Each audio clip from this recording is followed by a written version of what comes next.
بسم الله الرحمن الرحيم. ويل للمطففين الذين إذا اكتالوا على الناس يستوفون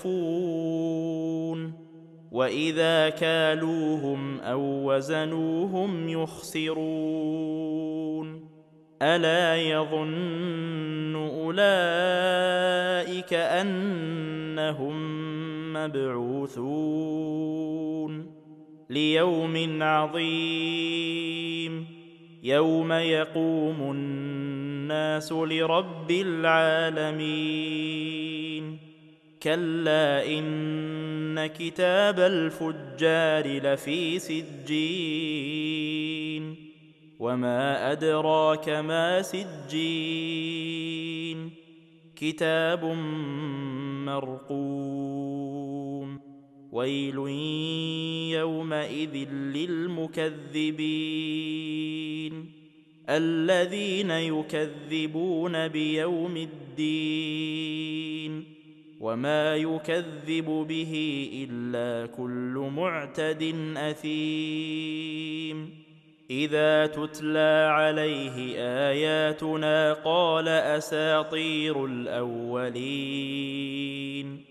كلا بل ران على قلوبهم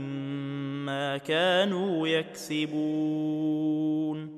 كلا إنهم عن ربهم يومئذ لمحجوبون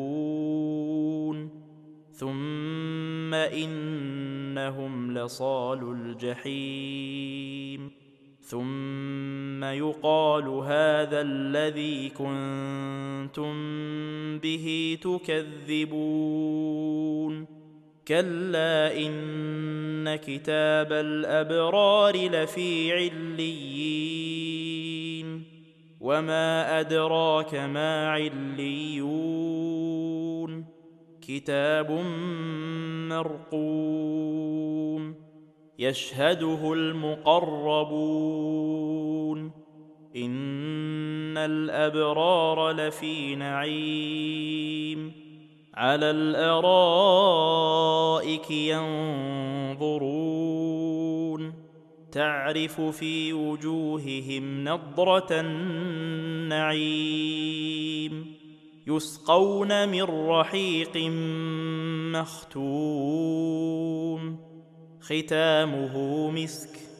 وفي ذلك فليتنافس المتنافسون ومزاجه من تسنيم عينا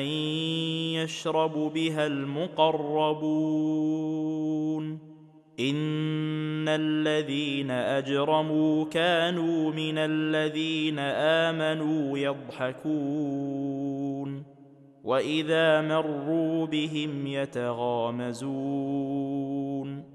وإذا انقلبوا إلى أهلهم انقلبوا فكهين وإذا رأوهم قالوا إن هؤلاء لضالون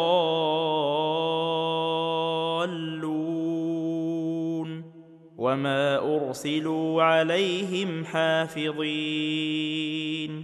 فاليوم الذين آمنوا من الكفار يضحكون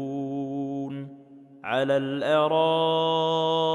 ينظرون هل ثوب الكفار ما كانوا يفعلون